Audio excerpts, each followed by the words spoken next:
அதன் பிறகு இன்னொரு உடலில் என்னை உணர்ந்தேன். அந்த பிறவியில் நான் ஒரு மனிதனாக இருந்தேன்.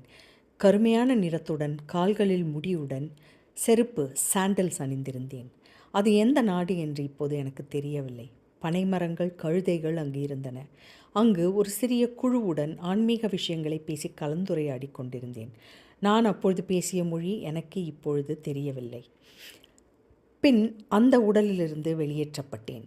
நான் இந்த உடலுக்கு திருப்பி அனுப்பப்படும் போது எனக்கு வேறு சில வாழ்க்கைகளை தேர்ந்தெடுக்க வாய்ப்புகள் கொடுக்கப்பட்டன. எனக்கு வேறு சில ஆப்ஷன்ஸ் கொடுக்கப்பட்டன. இந்த கேள்விக்கான பதிலை நான் வெகு காலமாக யோசித்திருக்கிறேன்.